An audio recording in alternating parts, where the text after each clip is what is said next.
Olá família, belezinha com vocês? Como prometido no vídeo que eu fiz sobre a pastora Nadir, nesse conteúdo nós vamos reagir à fala de ninguém menos Ana Paula Valadão. Tem playlist aqui no canal contando aí essa saga da treta que está acontecendo. Então vamos lá para a atualização. Rodopia BBT. Mais um vídeo aqui do canal Cristão Também Pensa, todos os créditos a ele aí pela estruturação do conteúdo e simbora! Paula Valadão, em entrevista ao psiquiatra cristão Ismael Sobrinho, expõe bastidores da decisão repentina de seu pai de deixar a presidência da Igreja Batista da Lagoinha. As pessoas também não veem que por trás ali também tinha uma mulher comum, né? E eu fico imaginando também a cabeça dela de lidar com isso. Porque o pastor Márcio, primeiro Lagoinha, depois vem você, vem o André, vem a história toda, né? Eu fico imaginando, assim, como que ela também, assim, como mãe, mulher, deu conta de administrar isso, assim, dentro da vida dela. Lógico, ela com certeza teve as crises dela, etc e tal, isso é impossível. Olha, ela deu conta muito bem, ficou diabética aos 25, teve várias crises de depressão e até surtou uma vez, que ela já contou isso na pregação, então ela deu muita conta mesmo. Mas olha, apesar desses trancos e barrancos emocionais e físicos, porque ela carregou muitos pesos, né? A mamãe é maravilhosa. Ela é esse esteio mesmo, esse apoio, essa coluna, né? Mulher de oração. Gustavo fala que a mamãe é a pessoa mais sensata da nossa família. Ele é fã dela mesmo, sabe? E ela, assim, também, realmente, muito simples, nunca foi, né, de ostentação. E direta, né? E a Renata é direta, a pastora Renata, ela é direta, né? É, verdadeira, direta.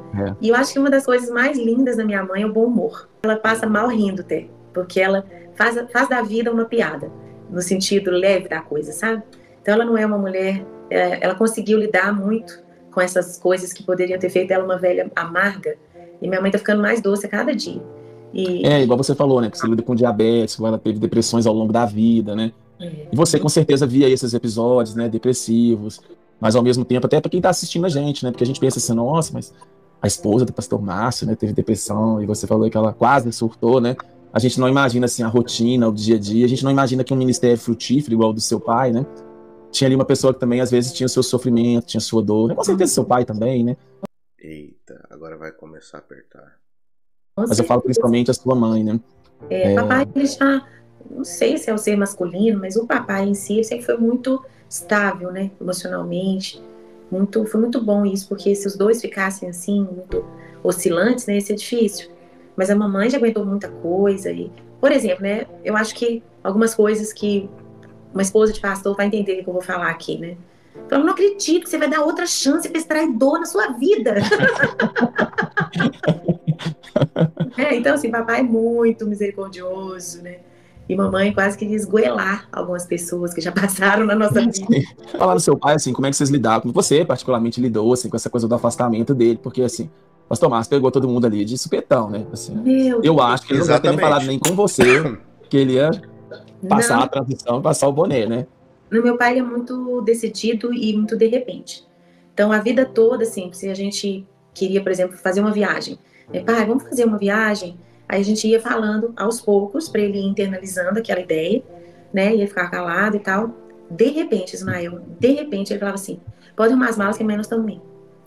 Então, papai sempre foi muito assim, ele não era muito de planejar as coisas com antecedência, ao mesmo tempo que ele sempre foi um homem muito ousado, né, e que dava muito certo as iniciativas dele, parece que eu tinha um acordo com ele.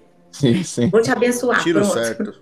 O pastor Márcio era assim, você chegava lá tinha aquela casa pastoral lá atrás, aí você agendava o horário e falava assim, pastor... Tem gente que é abençoada por Deus, dá o tiro certo, mesmo não sendo uma pessoa estruturada dentro do sentido de organização, de quando for fazer algo ser planejado. Mas, enfim, Deus tem abençoado o pastor Márcio mesmo. Márcio, eu tenho uma ideia de um ministério. E ele simplesmente virava pra você e falava, vai, faz, Entendeu assim? Só não pode pecar, porém, né? Você bota que recurso que você precisa. Aí tá, eu falei, gente, mas que coisa, né? E eu lembro que às vezes eu ficava atendendo, às vezes estava na época de residência lá embaixo, achava aquele engraçado, falava, subia um, descia um, subia um, descia um. E eu falava, caramba, como é que ele consegue gerenciar essa igreja, acompanhar esses ministérios, e ao mesmo tempo ele dava linha, assim, porque isso é uma coisa bacana do teu pai, né?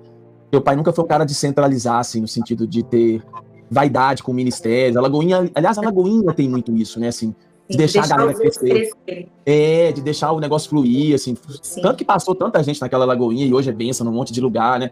E o pastor Márcio nunca foi nesse lance, assim, a igreja do pastor Márcio, né? Uma placa. Ciúme, assim. né? Isso realmente eu nunca vi no meu pai, na liderança do meu pai na minha vida inteira. Outra coisa que eu posso dizer desse jubileu do papai, né? É que olhando para trás, apesar dele ter dado um repente, assim, rompante, que é a palavra, né?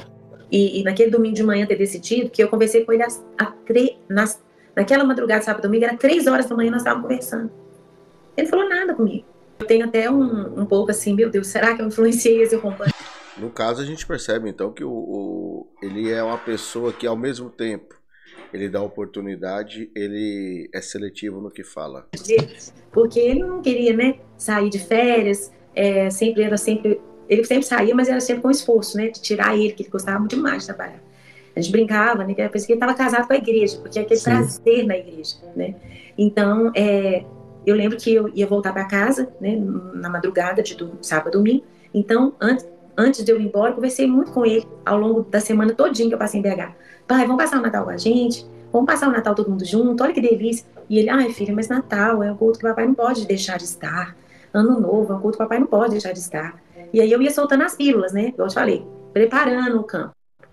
Pai, a igreja tá tão bem. Olha o Flavinho aí, que tá uma jovem maravilhosa. Não, pai, olha, hoje em dia, né, não é mais no Mineirinho, o culto de passagem de ano não é mais aquele tamanho que era antes. Entrega para eles, pai, vai entregando aos poucos e tal, e aquela palavrinha assim aos poucos. Na madrugada, né, eu conversando com ele antes de ir embora, ele sempre muito gentil, levando as malas até lá no carro para mim, sempre muito carinhoso, sendo pai, né. Aí eu conversando, pai, então, ó, ora aí, pai, que eu vou esperar o senhor pro Natal pra gente passear, que não sei o que e tal. Entrei no avião, 6 e pouca da manhã. Quando dá umas 4 da tarde que eu aterrizo e ligo o celular, gente, recebi aqueles vídeos que viralizaram. E eu falei, meu Deus, o que aconteceu? Será que eu fiz parte disso? Mas foi um rompante dele, né? E aí o que nos consola, na verdade, é olhar para trás, né? Isso foi, acho que foi dezembro, né? Novembro. Minha mãe fala muito essa expressão rompante. Do outro ano. Em julho, a gente fez aquela festona para comemorar os 50 anos de ministério dele.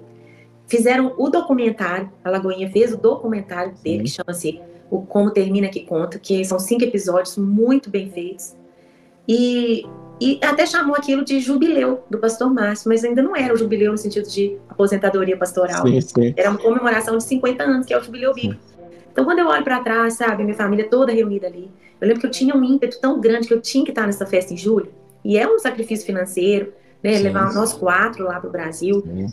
Sacrifício financeiro? E eu sei que, assim, durante uns 6 meses eu ficava martelando, Gustavo, nós temos que ir, Gustavo, nós temos que estar lá, eu tenho que estar lá, os meninos têm que estar lá e tal, sabe, a gente fazendo aquela força mesmo como família para estar, porque Deus já sabia que a gente ia olhar para trás e aquilo teria sido um momento mesmo de despedida. Eu desconfiava, achei que ele tinha soltado um pouquinho antes para vocês, assim. Eu vi essa história, também fui pego de surpresa assim na internet, eu falei, não, pastor Márcio, por mais que ele possa ter chegado ali, alguém, você deve ter conversado, então nem com vocês ele falou, assim, que não, porque ele sempre falava assim, transição para mim do pastoreio, da presidência da igreja, só pós-morte. Ele sempre falou isso. Ele falou assim, depois pós-morte. Então, assim, ninguém esperava mesmo. Mas olha, como Deus é bom, né? Aí ele veio e ficou 3 meses conosco. Ele nunca tirou férias de tanto tempo. E depois ele foi já lá pro Rio, já ficou mais de um mês com Mariana. E vai aprendendo, né? Foi para Portugal agora, né? Minha mãe sempre sonhou visitar Paris. Aí nós fomos Portugal, França. Pelo menos já teve essa honraria, né? E acredito que pelo trabalho sério do pastor Márcio Valadão, ele também teve a sua honraria. Eu não sou contra, não, o pastor ser honrado, o homem, a mulher de Deus, não sou contra, não. Pelo contrário, sou a favor.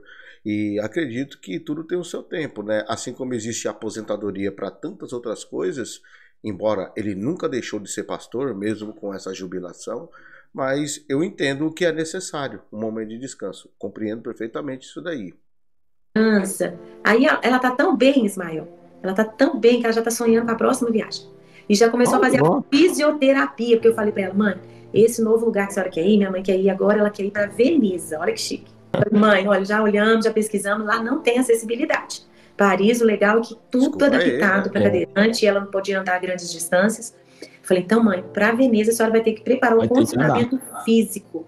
Você vê que bonitinho. ela começando a fazer fisioterapia já com o sonho da próxima viagem. Então, assim, a gente está vivendo um tempo novo, sabe? Como papai e mamãe. E é bom isso, porque tem um tempo para cada coisa. Eu sei que tem exemplos bíblicos de Moisés, por exemplo, que ficou até o momento que Deus chamou ele. Mas não quer dizer que porque Deus fez isso com Moisés, tem que ser com todo mundo também, né? Vivemos em outros tempos, a gente tem que entender. Mãe, eles estão muito mais bem ajustados, porque a dona Renata ganhou o sonho da vida dela, né? O marido. O pastor Márcio quieto, né? Eu não sei se foi o sonho do pastor Márcio, mas o sonho dela com certeza se cumpriu, né? Entendeu? E eles estão mais bem ajustados do que nunca, sabe? Toda vez que eu vou lá, eu fico tão feliz. E se tem alguma coisa assim que a gente precisa ajustar, né? Eu tô muito lá, então eu tô sempre acompanhando. Então Deus é muito bom, essa velhice deles está sendo uma velhice muito boa. E para nossa surpresa, até a mamãe, né, com essas questões de saúde e tal, ela tá dando guinadas. E a gente tá tendo aí uma expectativa de um bom futuro. Nunca mostrei isso aqui no canal do Graças a Deus, né? E eu vou mostrar agora. Bom, o anúncio aí, quem quiser ver pode ir lá no canal Cristão Também Pensa. Deixa eu fazer só uma breve reflexão aqui sobre a contextualização do que nós estamos vendo, né? Bom, pelo que eu entendi, o pastor Márcio Valadão acabou aceitando tudo isso e ao mesmo tempo teve algumas alfinetadas aí, pelo menos naquela colocação que ela fez, né? Nossa, vai aceitar novamente esse traidor? Não sei se se refere a alguém que aprontou besteira no ministério ou se foi diretamente ao André Valadão. Mais uma coisa eu preciso ressaltar. É notório que tem um certo ressentimento. Eu não sei se esse vídeo vai chegar até a Ana Paula Valadão e aos demais, mas independente se chegar ou não, eu preciso dizer aqui. Quando você passa por uma situação assim que alguém toma algo que é grande de você, só põe uma coisa na sua cabeça. Você é capaz de fazer algo novo? Sim. Conhece a história de Walt Disney? Ele tinha um personagem, o sócio dele traiu, pegou a equipe por conta de um contrato e o personagem.